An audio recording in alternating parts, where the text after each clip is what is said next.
So this is Joshua from JTH Boxing. Said last week that I'm going to be bringing back the online interviews, and here I am today bringing them back, and I'm joined by my good friend Aqib Fiaz. Aqib, first of all, how are we doing? I'm all good, Josh, mate. How are you? You okay? I'm doing great, mate. I couldn't ask for much more at the moment. Right. Been traveling all over, just watching boxing, doing what I love, and now I'm just sat here at home. Went to work this morning, and now I'm sat here talking to you. Couldn't ask for much more, could I? Yeah, you're smashing it, mate. No, you're doing well. See, I've been watching your stuff, so yeah, you're growing, you're doing well. I appreciate it. I tried to catch you on the Leeward Fight Week, but like I just said to you off camera, I was a little bit nervous that week, a little bit shaky, but here we are Yeah, now in my more comfortable environment. So the first thing I just want to talk about is fight week itself. Obviously, your fans always bring a great noise. When I was at the workout, I was surrounded by just people there for you. How was the yeah, fight week itself as a whole? yeah. It was good. I enjoyed it. I'm not. The last time I boxed in Manchester was before lockdown and before all the madness that happened with the COVID pandemic. March 2020 it was. That's when I signed to Matchroom as well.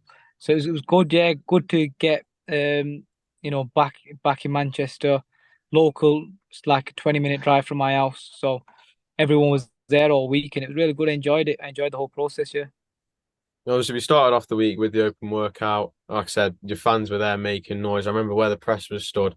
And I was stood on next to this little rope, and then all around me, I actually couldn't see the ring at some points because of how many of your fans were there. It was unreal. The amount of fans you bring's unreal. yeah. Um, No, they're good. The good guys. All of them. A lot of them as well. Like I know them all personally as well. It's not like fans and people that you don't know. Majority of them are really lucky. Like my hometown of Oldham, and even surrounding areas. Like guys from London came up for the week. You know, Sheffield, Nottingham, Blackburn, everywhere. They all get behind us, and bless you. so first, obviously, I wanted to talk about making weight, how your camp was. Obviously, there was a lot going on around the whole gym, really. Obviously, you had Jack getting back in the ring, Chantelle in her monster fight the week before. How was preparation for that for your fight? Yeah, to be fair, it's probably one of the best camps I've had. To be fair, we enjoyed it. Half of my camp was throughout Ramadan as well. To be fair, because obviously it was so close to the fight, so it was a bit difficult managing all sort of that side of things. But it wasn't too bad after a couple of weeks. Just managing the timings of training and stuff was a little bit different. But yeah, it was all in the gym. We all had dates set, targets. So it was good. Yeah, we all pushed each other and we had fun really. And that's what they say, don't they? You love your job. You don't work a day in your life, do you? That's the thing. Obviously, you made weight comfortably come weigh-in day. Roll on fight night. Just give us a summary of your performance. To be fair with you, I thought I was boxing really well when I watched it back as well.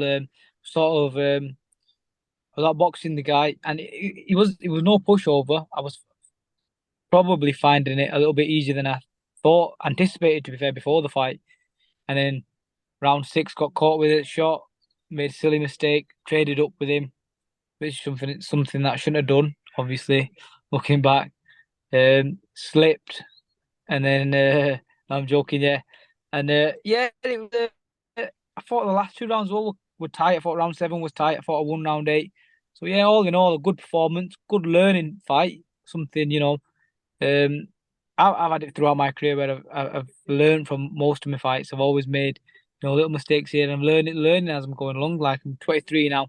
I'm only 12 and all, but I feel like I am pretty experienced. And to be fair, a lot of people say now that it feels like I've been around for a long time, which is mad because I'm only 23. So hopefully now I'm at the point where I can start boxing for titles and stuff. But I'm going in at sort of advantages because I've had these tougher fights and had these mistakes and these learning processes. Yeah, so looking forward to it. Obviously, when you got dropped in the sixth, I was obviously sat in the crowd, and it looked like a fairly heavy knockdown. Obviously, you just said it was a slip, but well, you know, but Yeah, no, it, it, it was it was heavy. Yeah. well, that's it. I remember looking at it, and my heart dropped for a minute. My hands went on my head. I was just baffled. Do you feel like you learned a lot more in that fight than any other fight before, having to go through something Yeah, like that? yeah, no, we're back in the gym and stuff already. We're working on the things that went wrong, and you know, more than the actual mistakes that I made. It's more the mindset of it. I think for me, going into fights, not always looking to load up with shots, try and throw big shots, because I think that's all it was, to be honest with you. I was just loading up. I was trying to really hurt him and just left myself open and yeah, made a mistake. But like you say, at the very top, you can't make mistakes like that. So it's something that I learned from and going forward, I won't do again. So it'll only stand me in good stead, yeah. So, you know, um, like they say, smooth sea never made a skilled sailor, did it? So I'm learning and yeah, we'll get there. It was that your last 8 round fight. Is it now you're going to start looking up to push for those 10 rounders and those title fights? Yeah, well, hopefully that's what Eddie said in the post-fight interview. He also said it to me backstage. That was a plan before the fight anyway. So yeah, I think so. I'm looking forward to sort of getting. I think I'm managed 8 rounds pretty well. I think I've done 4 or 5 8 rounders now. I think I had my first 8 rounder as early as my fight after my fifth or sixth fight. I think so. I'm now at the point where I'm ready to sort of definitely develop and move on to 10 rounds. Yeah.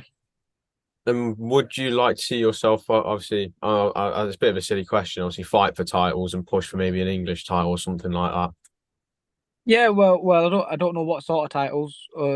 That's obviously my management and Jamie and Eddie's job.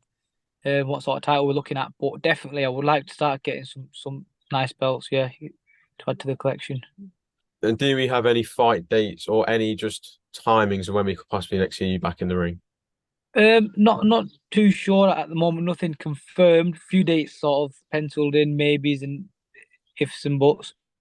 So I'm training and I'm taking over, but nothing confirmed as of yet. No, my friend. When would be the ideal time for you in a perfect ideal world? When would you like to be back in the ring?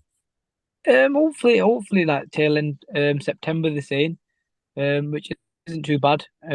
Or October, November. Definitely, I would like to get one, possibly maybe even two fights before Ramadan next year, which is March time. So I want to look away from yourself now and look at your stable mates. I'll start off with Jack Catterall. Obviously, he got himself back in the ring after what was it, about 15 months out of the ring, was it something like that? A long time, yeah. What was, to be fair, he looked very pumped up from his ring walk. Normally you see a fighter stand there for a little bit on his ring walk. I remember seeing him, he just walked straight out, straight into the ring. You could tell he meant Yeah, business. How good he was was it seeing excited him when get back? you could just tell by the smile on his face during the ring walk. He was just it was good to see him back, Jack. He's always in the gym, he's always working.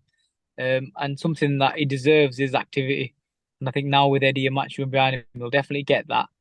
And you'll see how good Jack is because I really believe he's the best in the division.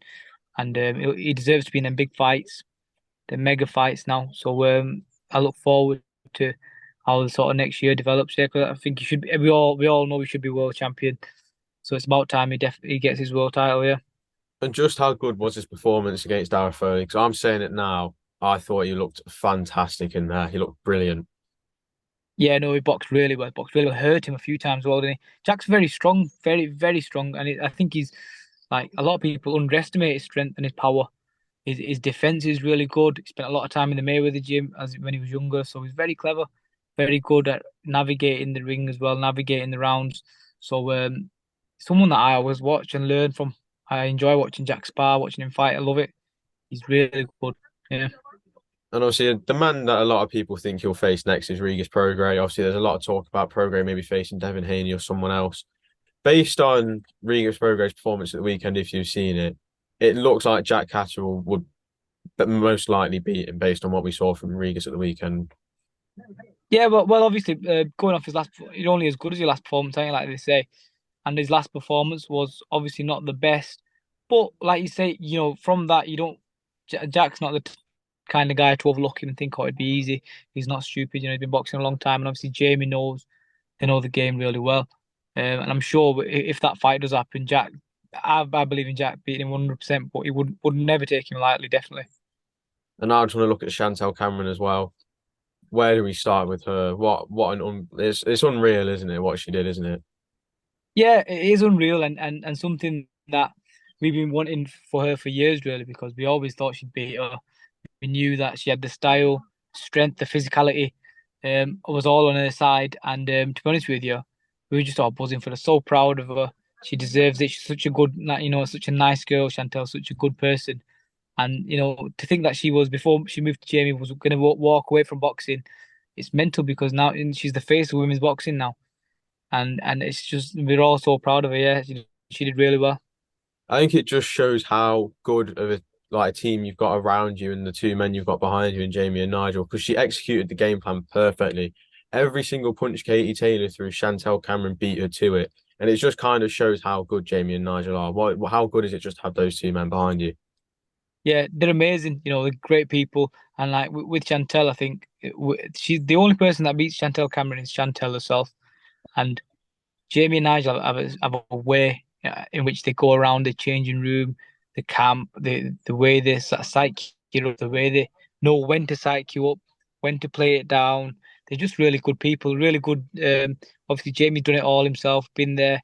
Nigel's in every amateur corner around the world. He boxed himself as well, so they understand the mentality side of things a lot more than most coaches would. And I think they cover all aspects really well. Yeah, they're very good. And also, we're hearing around November might be a time for what seems to be the Katie Taylor rematch. I'm guessing you think it plays out the exact same way it did before. Yeah, I think so. And I also think Chantelle will probably, from the first fight, take more confidence and may even have a better performance. Well, I think she will definitely have a better performance because she's got believes in herself even more now. Chantelle always, so we spoke after the fight and she said, you guys would always tell me I could do it. She goes, but you never really know, do you, until you're in there. Now she knows how good she is, and she knows that what we've been saying isn't just, blowing smoke up her ass, really. We really believed it, and she's went and done it. Now she believes it that she's as good as she is, and that's dangerous because she is really that good, and she's that big and that strong. So hopefully in the rematch it'll be an even better performance, I think. Well, Akib, I just want to say thank you for joining me today. It's been an absolute pleasure to talk to you again. I can't wait to see what comes next for you. Thank you. Cheers, Josh. Thank you, mate.